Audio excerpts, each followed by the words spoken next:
それでは後半のプログラムを開始。So we'd like to resume. The first presentation in this part is Ms. Miho Kurosaki from Bloomberg NEF. Bloomberg NEF is a research institution that investigates the trend of renewable energy around the world and is regarded highly for its cost analysis. So today, she will talk about cost as well as the difference in procurement method of renewable energy between Japan and abroad.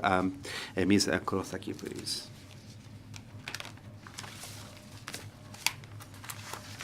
Hello, everyone.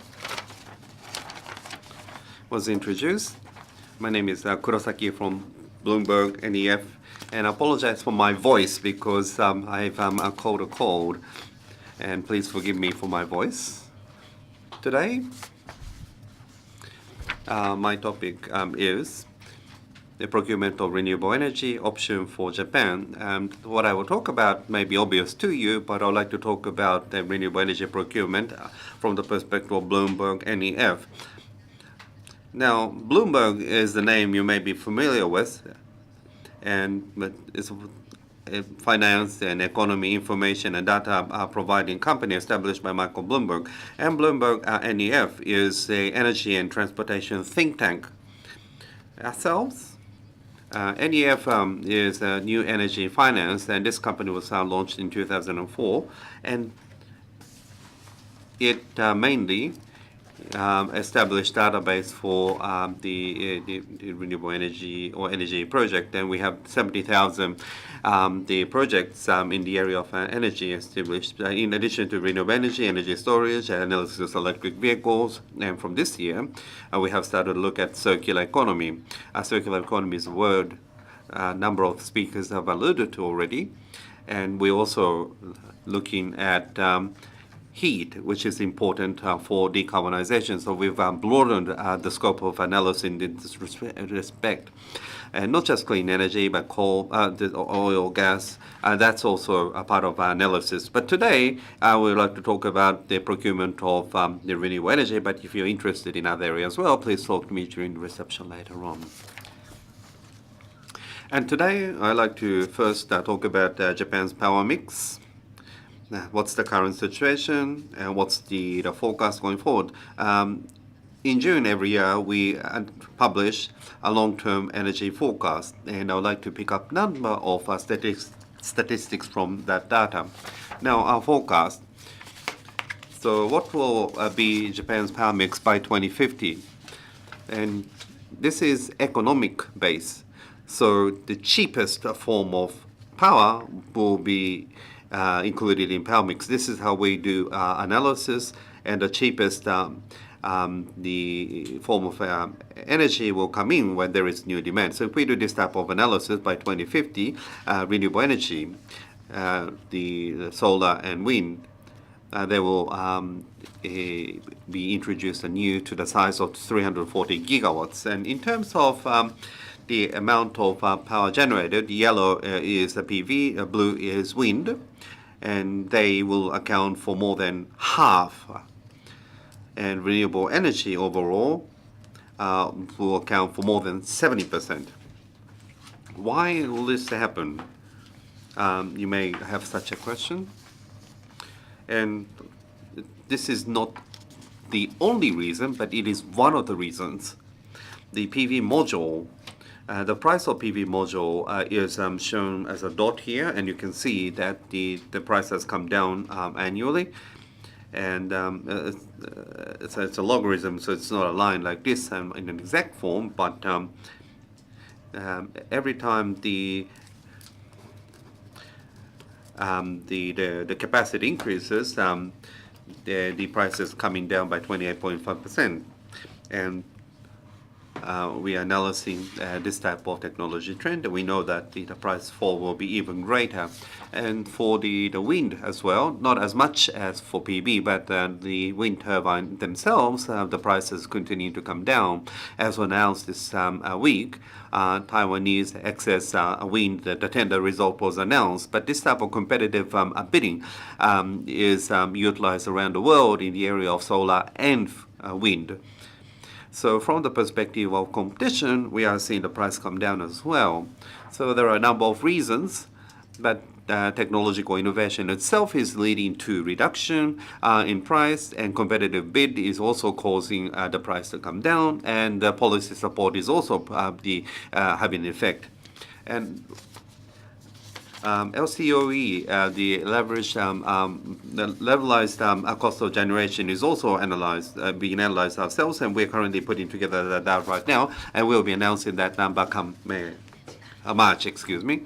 And this is the number for last year, and the result from Japan, and we'll do the analysis for the future. And this is showing how much will it cost to build a new the power generation facility.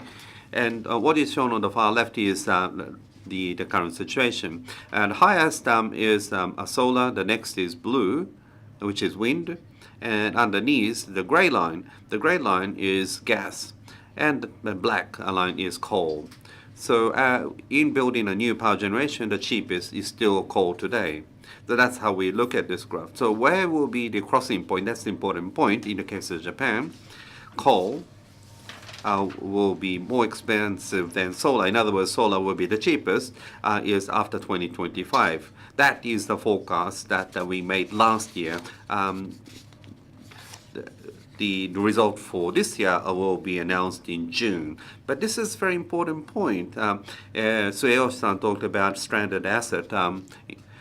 But despite the fact that it is the cheapest right now, you may buy the coal-fired power generation now, but in 20 years' time, what will happen? They may still be useful technologically, but it may be stranded cost in the future. So we actually reflect that in terms of financing cost when we do analysis. So based on the information we know, it's not that expensive in Japan. And this trend is unlikely to change this year, but how will it change into the future? We do analysis of that by reflecting the trend of that year. Now, for renewable energy to come into Japan, what type of option are available for the corporate sector? This is important. The renewable energy policy in Japan was essentially based on FIT, the feed-in tariff scheme, and that had enabled a large introduction of renewable energy so far. But underneath FIT, the FIT, it is still considered to be FIT energy rather than renewable energy. So the international company, when they come into Japan and ask us what type of renewable energy they can procure, and when I say that FIT electricity is not a renewable energy, they often are very disappointed to hear that. And I apologize for the fact that this may be obvious to you, but what are the options available? And we feel that there are three options: self-generation and self-consumption. The second is purchasing green electricity, the certificates. Now, if you introduce renewable energy yourself and consume that yourself, that's renewable. But the rooftop solar, the purchase price was very high, so the companies, rather than them consuming the electricity themselves, they used to sell that. And they ended up buying electricity from the grid. That was the normal practice, but the economics are starting to change there somewhat, and I'll talk about that later on. And the economics are starting to change, so we feel that there is the greater self-consumption going forward based on analysis. And what this graph is saying is that in 2019, so by the end of this year, the 10-year, the solar, the FIT will end. And the industry called this the 2019 issue. So the FIT will expire for certain people. We'll have an increased number of people where the FIT will expire. So these people will not sell as a FIT the electricity. They'll sell that to retail, the operators, and they'll be sold as renewable energy. And by 2023, this will increase to 6 gigawatts. So the amount of electricity companies are now able to purchase as far as renewable energy is concerned will increase at that level. In terms of purchasing, whether it be retailers or the utilities, there's been no announcement to the pricing, but by spring this year, we expect an announcement of the pricing for such renewable energy going forward. And we also have renewable power. There is 100% renewable or purchasing certificate and consider it to be a renewable 100. So there are various examples. And last is certificates. And Renewable Energy Institute has done significant analysis in this respect, and please refer to their report. And something that is not discussed there is the non-fossil certificate. I'm sure Nabeshima-san is going to describe this later on. But the non-fossil certificate, the auction took place last year. And as for the volume, the volume was quite large for what was conducted in November. But there are 3 points of concern that we have there, which we have made. And the entities that can participate, it's not the companies that can participate, it's the retail, electricity retailers that they need to participate, and they sell that to the companies. It's better for companies to participate directly. And since this is non-fossil certificate and no non-fossil values, so I'm sure there will be various testing be done in the future for tracking. But at this point in time, we can't track the power source is bundled as non-fossil, and there is a floor price. And if we look at the result, the 1.3 yen was the winning bid. So what is happening? The companies, when they buy the fossil, non-fossil certificate, and when they buy this from the electricity retailers, then the additional price will be put on top of 1.3, and that will continue. So in terms of economics, what are the options available? And this is comparing the first and the third. And in terms of FIT price, in 2012, when it was introduced, the FIT price was 40 yen, and it has now come down to 18 yen. And the renewable energy, the committee that evaluate the FIT, they are saying that the FIT price may come down to 14 yen, so the economics is starting to change. Previously, it was better to sell the solar power and buy. It was more economics, but if it is at 14 yen, rather than selling that to the grid, it's better to consume yourself. There is such an incentive. So we expect great advances in terms of self-consumption for the self-generation. And the green portion is non-fossil certificate cost. If you consider that to be the cost there, then the general commercial or industrial, so this will be the amount that will be added to the normal price for those. That's the current situation, but the economics are likely to change in the future. So in 2019, renewable energy procurement will also see significant change. It will be interesting, so we would like to do more analysis in that respect this year. So not just selecting one, but I think companies will aim for 100% renewables through a combination of various methods. So that's the situation in Japan. What's the situation globally? And Sonia has already talked about the situation around the world, and she used some of the charts that we have produced. So I'm sure you can assume. And I have picked up numbers from the newest report that was published this week. Here, for the amount of renewable energy required for the RE100 companies to achieve their 100%. So Sonia has introduced this. This is the global version. And if you look at this, the amount of renewable energy required to meet the demand is still very short. So that's where additional investment is required. Otherwise, the situation is quite difficult. But still the same, there are various options. And I put together various countries on the table.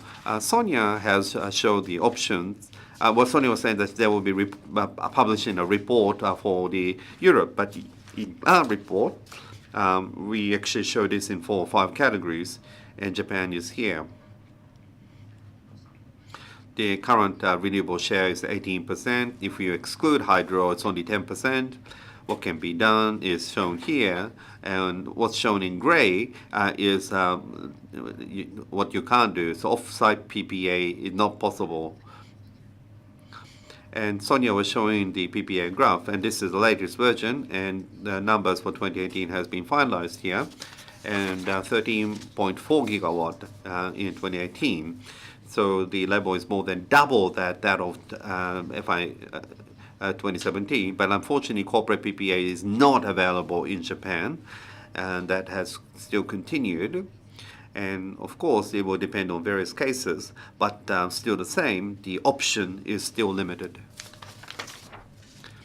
Corporate PPA, the companies who use corporate PPA, and we've been tracking them from the past, but what are the companies involved? Google and Facebook, so many tech companies, but companies like Walmart, AT&T. So these are the companies, and on the right, what is shown is that the proportion of wind, solar, and other renewable. Blue is wind, the yellow is solar, and green is others. And you can see that still the wind account for a large portion of the renewable energy that they are procuring. And where the corporate PPA is available, the locations of PPA is shown here. And what's shown here is what we track. And as you can see, it's US and Europe. It's very much the concentrated to those regions. There are a number in Australia. Some of the provinces in China is starting to adopt this as well. India too. None in Japan. Very white color for Japan. And the companies struggling, and this is quite evident from the analysis side. And we also analyze various types of case studies, not just the corporate PPAs, and not just the simple procurement, but what are the options and what type of combinations are possible. And we are looking at the procurement method adopted by various companies. So in the case of Apple, what do they do in terms of procurement in Japan? You may be aware based on their press release, but the international companies, what they're doing is something that we cover as well. And I'd like to mention one or two examples there. Here is the case study of Tetra Pak. Tetra Pak, rather than understanding what they're doing, but this chart itself is very important. If you go to the upper side, the renewable the procurement ratio is high, and the difference in color is in what way renewable energy is being procured. Blue is off-site wind, purple is certificates, and yellow is on-site generation and on-site consumption. And you can see that the blue and purple is quite prominent, and large amount of purple, which means that certificates, and like Eric said before, certificates are easy option. So the company is struggling right now using certificates as much as possible, then using off-site and also virtual PPAs. And not just the corporate PPAs, but in terms of details, there are greater attention being paid by the recent companies. And here is an example from Microsoft and Google. And what Microsoft is doing is seasonality. So from January to December, you can see the generation format for wind. And proxy generation PPA is a new type of financial product. It uses AI and things like that, and it tracks generation, and it's being tracked as a new product. And such has been developed, and that is being used as a new product linked to renewable procurement. In the case of Google also do it in a similar way, and rather than doing this over 1 year, but they do this over a 24-hour period. Say, for example, the solar generation, when there is a high, they not only procure renewable for that duration, because data center use a constant amount of energy for 24 hours a day to make them all renewable. What can they do is what they look at. And what they do in this respect is that in the case of only solar, what would be the situation? So you can see the solar generation in the middle shown here. And if they secure renewable energy from the grid, and what cannot be satisfied is dirty grid electricity. These are fossil fuel derived electricity that come to play, and it's great. So what can they do to fill the gap? And what they're doing right now is that what will happen if they introduce wind? And if you compare to the previous graph, the green and the gray portion has changed to blue. So by using wind, where there is stronger wind during the nighttime, they can use the wind power. So the black or gray portion has been reduced quite significantly. So in this way, some of the advanced companies, they have their own corporate PPA. So throughout the year, what percentage, and in the next 5 years, what percentage. So they do things like that. That's in itself is great, but they're starting to look at more details, and this is also something that we now know. And renewable energy procurement in Japan and renewable energy procurement in the world, I have made some comparison in my talk today, but 2019 is going to be a focus year. Various methods of procuring renewable energy should be made more available this year.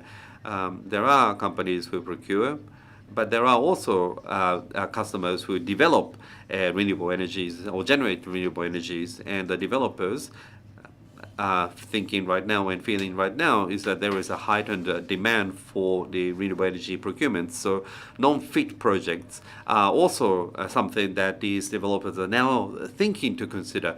And I hope that you can communicate your desire to these developers, and that should see greater advancement of these projects, and that should potentially become one of the reasons to lower the cost of renewable energies in Japan. Thank you very much for your attention today. If you have any question, please ask me during the networking time later on. Thank you very much. 黒崎様ありがとうございます。 Thank you very much, Ms. Kurosaki. As was mentioned just now, in Japan, in terms of the tool to source natural renewable energies, non-fossil energy certificate is attracting much attention. The next speaker is Mr. Manabu Nabeshiba, who is in charge of the designing of the non-fossil energy certificate system at the METI. He's going to talk about the current status and the future prospects of the system. Mr. Nabeshima, please.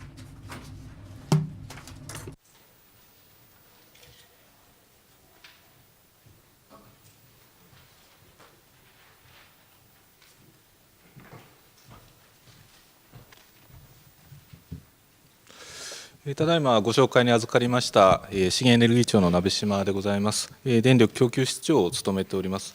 本日は非化石価値取引市場につきまして20分ほどお時間を頂戴いたしておりますので、内容をご説明したいと思います。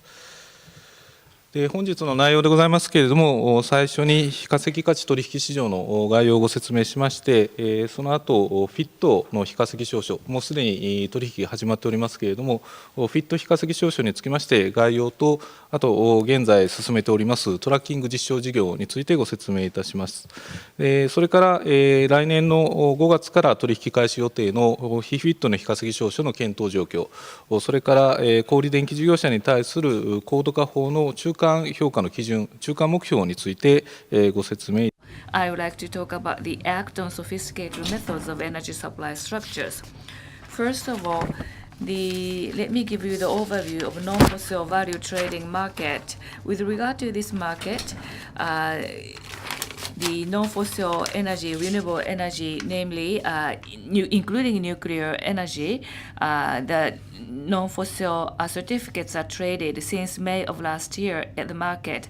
Regarding this certificate, there is a law on sophisticated methods of energy supply structures, and the electricity retailers have to make a report on the share of non-fossil power source, and the certificates can be used for that calculation. And regarding this act, it was formulated some years ago, and with regard to electricity part, to the electricity retailers, by 2030, the share of fossil fuel source has to be increased to 44%. That is obligation. Under this act on the sophisticated methods was implemented in 2009 when the oil alternative law was revised. After the oil crisis, we started to increase the alternative sources other than petroleum, and the law was promulgated. However, in 2009, not oil alternatives, but we wanted to reduce the use of oil and fossil fuels and to promote the use of non-fossil fuels. At that time, energy operators had been exposed to a new obligation to increase the share of non-fossil. So the dependent on fossil fuel, including coal and LNG, we are going to reduce that dependence. That is a policy direction we are pursuing now. So in a sense, for environmental purposes, we are promoting this policy, but at the same time, this is also for energy security as well. So after the Great East Japan earthquake, we continue to promote this policy direction further. Now, non-fossil certificate. So as a part of the Act on Sophisticated Method, the electricity retailers can use this certificate as a tool. And in addition to that, there is a global warming law where CO2 emissions have to be reported. At that time, certificate can be used for that calculation. So there is a value for CO2 reduction. And also, the electricity retailers, when they conduct various marketing activities, they can claim and appeal added value to power users. So these are the values. Now, FIT non-fossil certificates. We started with FIT electricity first. We have a JPEX, Japan Electricity Power Exchange. We use this exchange for the trading of certificates. And as you can see, regarding this FIT certificate, the minimum and maximum tender prices are set. 1.3 is a floor. This is about a half of the FIT surcharge prevailing at that time, and 1.3 yen per kilowatt hour. CO2, in terms of CO2 price equivalent, there are various different methods to calculate, but it's about 2,600 yen per ton. So in EU ETS, compared to the level in EU ETS, it is about on par. And also from different perspective, I can say that in administrating FIT system for this fiscal year, solar purchase price is 18 yen per kilowatt hour, and JPX is at 10 yen. Therefore, it has about 8 yen premium attached. So compared to 8, we are selling the certificate at 1.3 yen, so this is rather inexpensive in the government's perspective. As Ms. Kurosaki mentioned earlier, the situations are changing very rapidly. Therefore, the FIT price regarding solar panel is going to be reduced to 10 yen if the discussion is concluded in that way. And also, if the solar power generation is put into JPX entirely, what would happen? More recently in Hokkaido, compared to other regions, prices are higher. That is a tendency we see. Therefore, if we put the case into JPX, 12 yen or so revenue comes into JPX. Therefore, the gap is about 1.3 or 1.4 yen. So going forward, JPX revenue and FIT or the non-FIT certificate can be combined, and we can cover the renewable energy generation costs in the future, not too distant a future. So if that happens, electricity retailers will be buying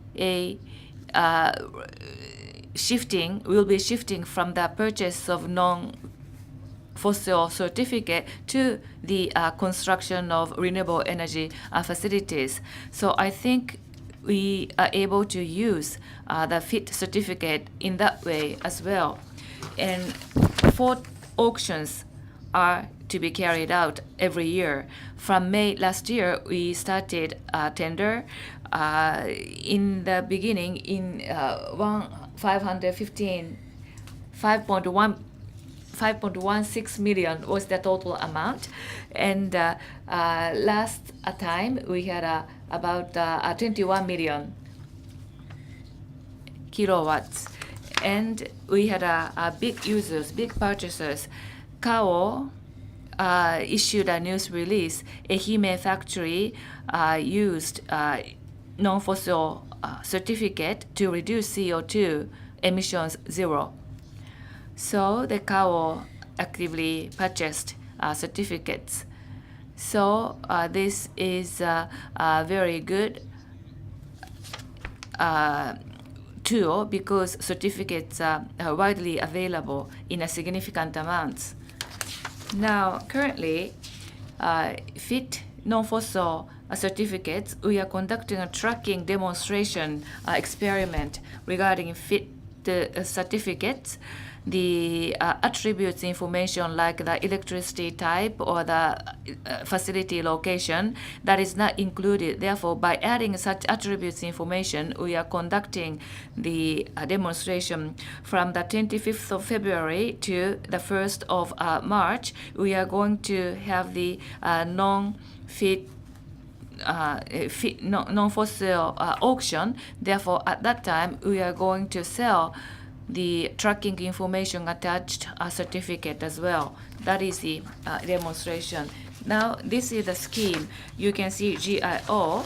So the FIT system is being utilized by some organizations. And also renewable energy under the FIT program, the facility type and location and the amount of power generated, that kind of information is to be transferred to the purchaser of certificates. This is what we are going to do. Now, the tracking information includes, and we have been coordinating with the RE100, but we are going to tag these kinds of information to the certificate. In addition, we had a seminar the other day targeting electricity retailers, and we are going to give such information to them. Through the demonstration experiment in terms of tracking information, in addition to the facility information, if the retailers want to have the information, we are going to add such information as well. We conducted an internal study in conducting such tracking information. Adding the user side information would not be a problem. Therefore, we are going to add user information as well. Regarding certification, users want to directly buy these certificates. However, as I said in the beginning, act on the sophisticated method. We are issuing certificates as part of the act. Therefore, only electricity retailers are able to buy directly certificates.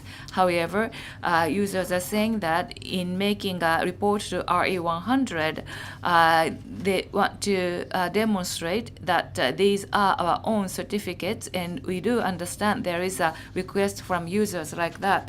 Therefore, when we consider what we can do about that, in terms of the tracking information, we are able to add such user-related information to help them comply with RE100. We are conducting demonstration experiment now. The non-fossil certificates will be separated into 2 types. One is the certificate for the legal compliance, and above that, there could be a premium type of certificate with tracking information.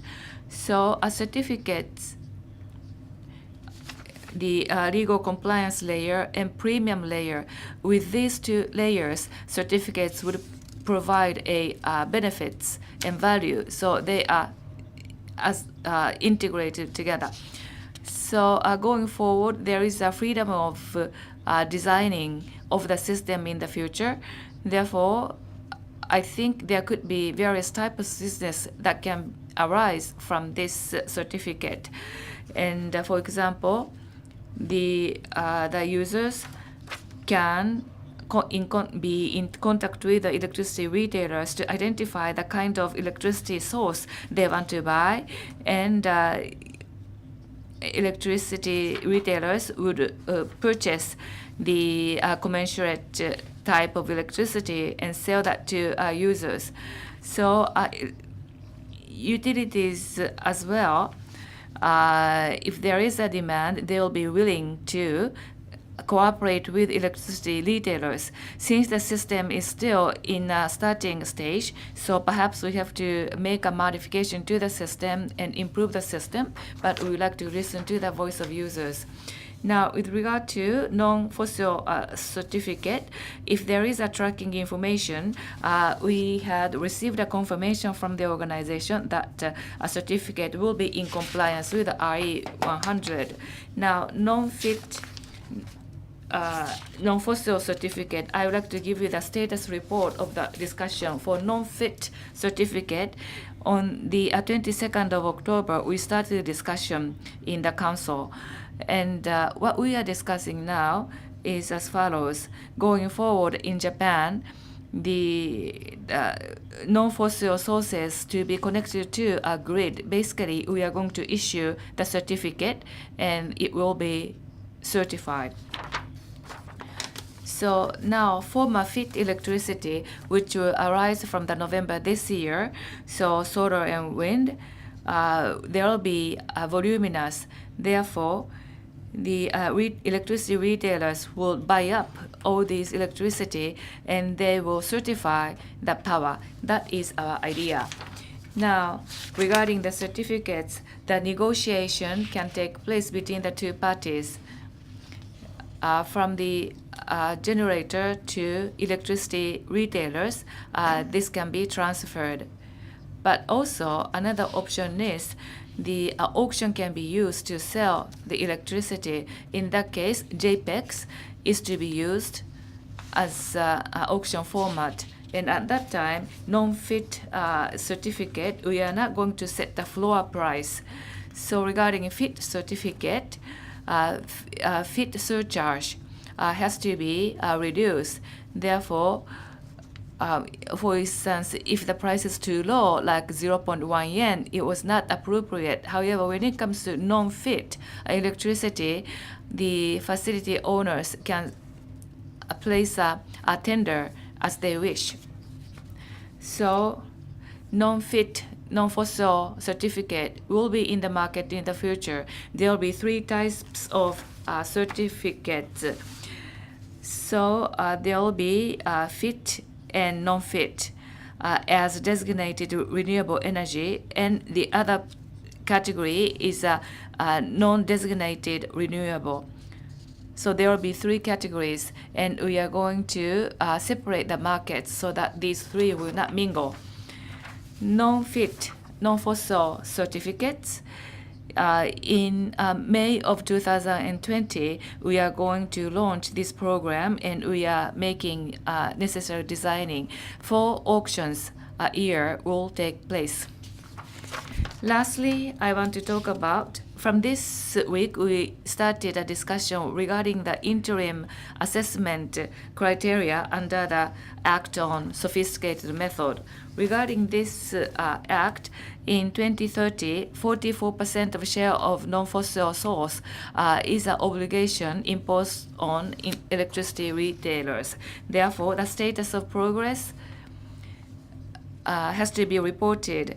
And in July of last year, the targeted electricity retailers submitted a plan to the METI, about 46 companies actually. And Japan as a whole, average share of non-fossil is about 18% according to the plan.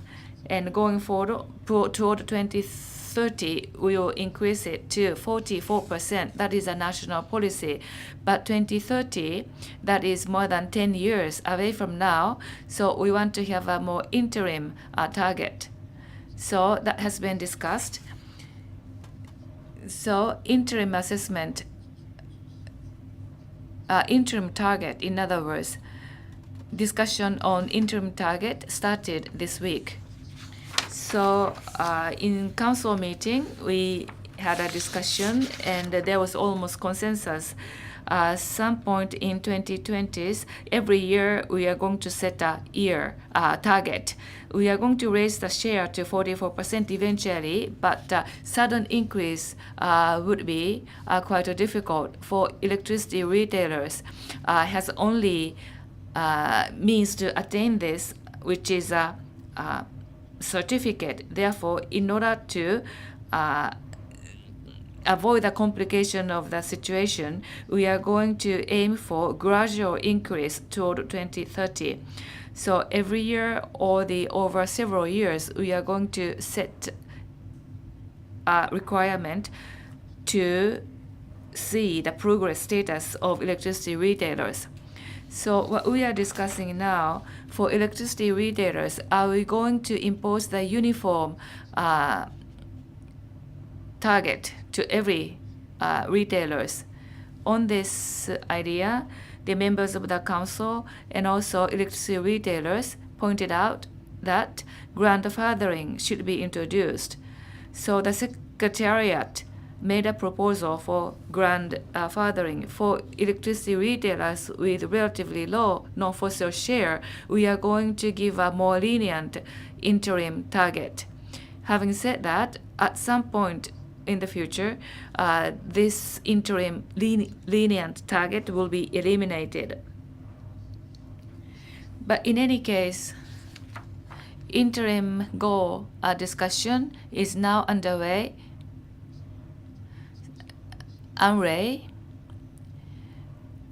By managing act on sophisticated methods, we would like to see the utilities more actively engaged in procurement of renewable energy, and TEPCO announced a plan to invest in wind farm construction. So the administration of act on sophisticated methods and also fit, and by using all other available policy measures, we would like to achieve 2030 target. So in doing so, renewable energy sources, I hope that the cost for that will decline. However, particularly initial introduction phase, the cost may be high. So I would like to have the support and understanding of electricity users. So through that, we would like to raise the target and promote the use of renewable energy. Thank you. 金島様、どうもありがとうございます。 Mr. Shinobushima, thank you so very much. So the FIT system in Japan has contributed to the expansion of renewables, especially solar PV has been rapidly expanding, but we are also seeing challenges. So on the status of PV as well as future outlook, we would like to ask the Secretary General of the Japan Photovoltaic Energy Association, Mr. Masukawa. So we're approaching now, we're saying, greeting each other with good evening now, but thank you very much for coming and giving me this opportunity to speak. So there are various challenges that I face on a daily basis in the area of solar power generation and its dissemination. So there are so many challenges. I don't know where to begin, but I'd like to focus more on issues that are relevant to you and explain our perspective to you. So this is an overview of our association. And so I was not going to include this slide, but I did decide to include it after all. The reason being that we have 140 companies as members of our association. And so there are general contractors, housing manufacturers, module manufacturers, smart manufacturers, but there's something missing. This is the users. They are not currently members of our association. The reason why I say it is viewed from the suppliers, the users, the customers who are viewed, well, they are customers, but we should be including them so that we have to work with the users so that we can see a sound dissemination of PV and contribute to making PV a mainstream power source. So we would like to ask for you to join us as users, as consumers of PV, so please join. So 100 gigawatts globally, and so you can see the growth. This is a massive amount, 1 millimeter facility. So you do see an increase in PV, as you can see here in Japan. In terms of cumulative facilities, we are third, but we really have to work on this more because we will be overtaken by some of the other countries very soon. And this is domestic introduced amount. This is based on the government's data. In 2014, 10 giga the peak. And so 10%, but it's declining a bit. So we do have to make a comeback, a V-shaped comeback if possible. That is our mission. And this is the number of installations for residential use. This is on a cumulative basis for as of the end of June. 2018, 2.4 million or so, quite a number. However, if we look at detached houses, 28 million overall, so it's only 8.4% or so out of the total. So our slogan is to introduce PV on all the rooftops throughout Japan. So we are very far behind from achieving the ultimate goal, as the speaker from Bloomberg mentioned before, from November of this year. For residential PV, the 10-year period will terminate, and in 2009 in November, so FIT system, FIT system began in Japan, but as you can see here, so these people who bought at that time will be sort of graduating or terminating the FIT system. So it will exceed 2 giga, and every year, so the FIT will be concluding for these people. So every year, maybe 100,000 households will be not receiving the FIT, but how to continue emphasis on PV after that will be a challenge. So PV Outlook 2050 is what we have been producing at our association. You can see the graph. So this is not just introduction, but actually utilization. It is only meaningful if it is utilized to 2030, 100 gigawatts, and by 2050, 200 gigawatt is the goal. It's quite a high level. Peak in the summer is 160 giga or so. So to exceed this, so of course to use this 100% is probably inconceivable. But this capacity by 2050, we hope that we can exceed this peak. Some of you may be concerned that this cannot be realized, but we are saying that it can be realized. So in global comparison, how do we fare? Maybe it's too high. Some people may be skeptical, but if we do a global comparison, this is the chart now. You see here, this is Japan's energy basic plan, and this is our association's plan and IEA's scenario. And Shell's Sky scenario, the numbers are difficult to interpret, so that is why we showed you in this graph form. And so if you look at numbers here, so the orange here for 2030, 11% of the power mix, 2050, 18%. Bloomberg's data, if you look at that, it's above 30%, I think. Our figures are quite conservative in comparison. And Shell Sky scenario, so this is based on keeping the global warming below 2%, but it's 36.4%. And IEA's scenario, according to the lower scenario, even then it's very close to ours. So we have to upwardly revise our projections. So globally speaking, so it is a high goal that we have set. But even then, we have to overcome the challenges because our goals are not ambitious enough if we compare ourselves globally. Now, this is the current status. As of the end of 2014, 44 giga, and I think it's roughly 50. So until 2030 to double and 4 times by 2050. And so the challenge that we are facing, there are basically twofold. And first, the power network, so physically to integrate the grid, so we have to be able to balance and to integrate the grid. And we have to integrate the market. So economically, how can it be traded? So how can the demand and supply be integrated in the market? So physical integration of the grid already here. The government as well as power companies have tried to proceed in integrating, but this does take time. So it cannot be resolved overnight. And so, but bit by bit, it's taking time, but we're making progress. And curtailment-related issues is a point of focus. There are challenges in curtailment-related issues as well. So we like to focus on integration, and it is related to the 2019 issue. So we have to enhance cost competitiveness, and so as an autonomous, independent power source, what does PV have to aim for?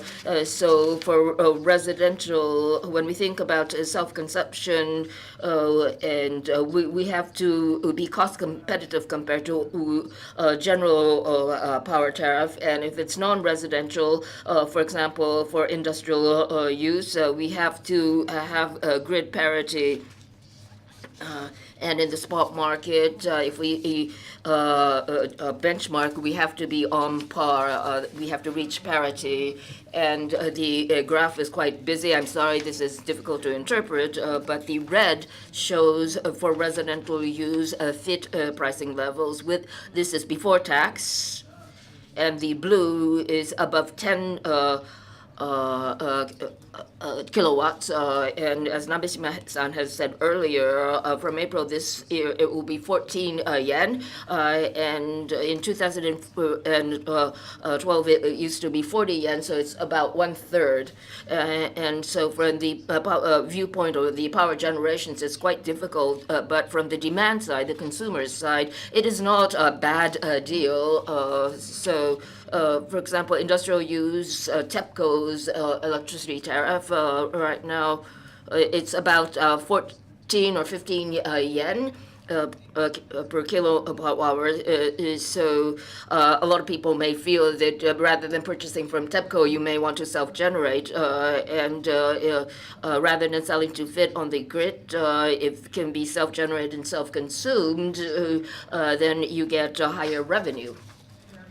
And just for reference, the lower portion shows daytime spot pricing wholesale, maybe 10, 11 yen cost. For example, from 2012 to 2014, when oil prices were high, it was above 14, 15 yen. So it will be lower than the spot pricing levels compared to at that time, and corporate PV is not making progress. So rather than selling to fit, it can be sold at a higher level. But the government right now is saying that at the earliest for 2020 fit prices, price will be 8.5 yen. This is just a target. It hasn't been fixed yet. But if it can be set there, then rather than selling on fit corporate PPAs may be possible. So the power generations will prefer that over fit. And this is just my predictions going forward. So from this pricing level, corporate fit will blossom and it will become viable. Now, this is the spot market for Japan here. And compared to overseas, how do we fare? So comparing Germany EPX spot market, so this is comparison to Europe. So I did a comparison here for 2017 October to October of 2018. You see a lot of volatility spiking, and if you look here on average, 40 euro per megawatt, so it's 5 yen per kilowatt hour. So spot prices is half of that of Japan. So in Germany, if you want to sell on the spot market, you you do have to reduce cost. In Japan, it's twice the pricing, but still we have to endeavor. So as you can see, the spot sometimes is a negative figure in Europe. This is where renewables are generating so much energy that it's being curtailed. So you can get money if you purchase power. This is inconceivable for us in Japan, but it is a reality in Europe. And so we need to enhance cost competitiveness, as I mentioned before. We are making progress here. However, after we sort of graduate, so to speak, fit within the economy, if we want to compete in the market, it's not just cost competitiveness. There are various other challenges that we have to overcome. First would be that the prices will be volatile once it's not fixed. And right now it may be 10 yen, but 10 years or ahead, we don't know where. It may be 20 yen or it may be 5 yen, we don't know. So there is volatility risk in pricing. And this spot crisis with renewables, daytime power pricing will go down. I will show a graph later. And there is going to be imbalance risk for generator unless we have a fit scheme. They cannot generate according to plan. So every 30 minutes or so, they have to produce power accordingly, or else they will have to pay a penalty. Not so under the fit, but after fit is gone, they will have to pay the penalty, and also wheeling tariff as well. Right now, it's the retailers who are burdening this. So ultimately, the users are shouldering this. But the load must be shared. But by 2021, after you have graduated fit, you have to shoulder this cost as well. So how this is going to be done, this is a challenge. As a positive factor, using balancing, maybe you can coordinate and make this viable business-wise. And so you can make this a positive trend depending on how you deal with it. And the spot market in Japan is shown here normal. Early during daytime, it's high, as you all know, but with PV, if this is introduced after the amended FIT law, and if there's purchasing, and if they are selling in the spot market, so because PV there is more going into the market during the daytime, so the tariff goes down. So for the generators, it's negative, but for the consumers, it's good news because you can purchase power at a lower rate during the daytime. And this is an extreme example within Kyushu. January 3rd, there was curtailment in the spot market. I looked this up. But the gray line here, so it's below 1 yen. So theoretically, it would be zero curtailment. So there's excess of power, so spot would be zero. So as I mentioned before, in Europe, negative is possible. Nationwide, for Japan, it's not zero, but this is possible. So going forward, so how are we going to have a viable business after the FIT schemes expires? Who are them? Right now, what we have in mind, shortcuts. So an integrated demand supply approach.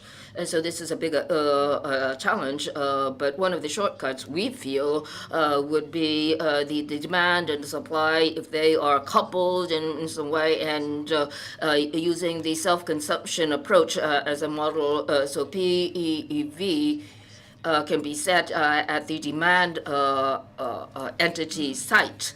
So that will be a positive for PV.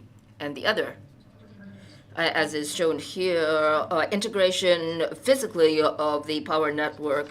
If it's self-generated and self-consumed, you'll be liberated from the previous constraints that existed in the grid, and you can avoid imbalance risk, and you can avoid excess burden of the cost of transmission construction. So this is a realistic solution. So an integrated demand system based on self-generation, self-consumption. And on a long-term basis, 2050, 200 gigawatts. There are 4 pillars. So I think these will be drivers going forward.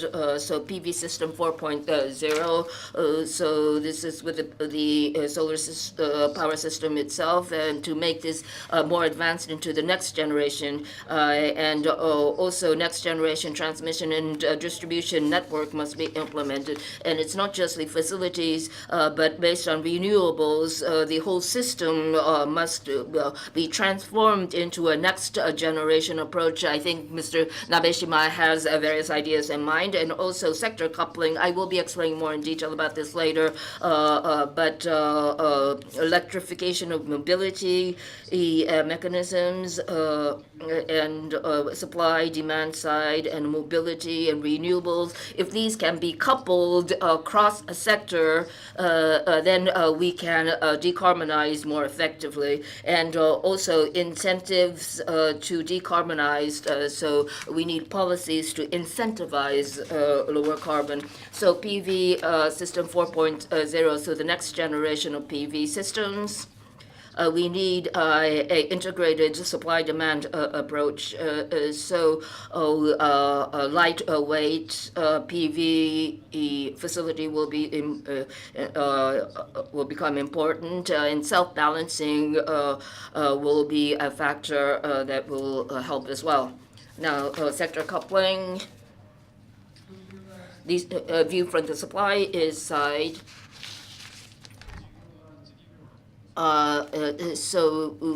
The management side with more electrification, using renewable based power, we can aim for zero emissions. And from the supplier, what is key is storage of electricity.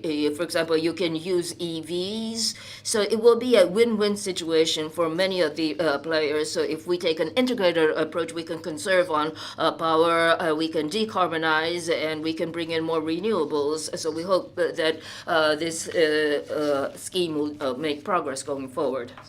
So conclusions.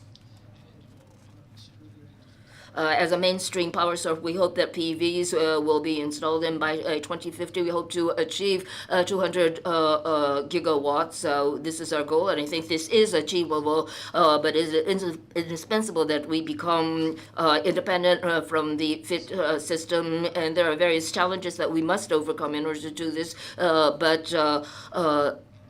integration of the power network and the integration of the power market.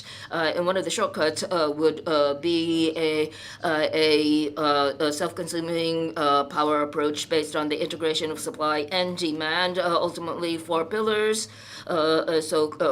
There are corporate PPAs and other ideas, but the system and the business must be advanced into next generation, and power networks must become next generation, and sector coupling and incentivizing environmental value will be necessary. And the main message that I want to relay to you, the users must be prosumers and take part in the dissemination and expansion of renewables. It's not, these objectives cannot be achieved by us, the supply side only. only, so the users, the consumers must participate.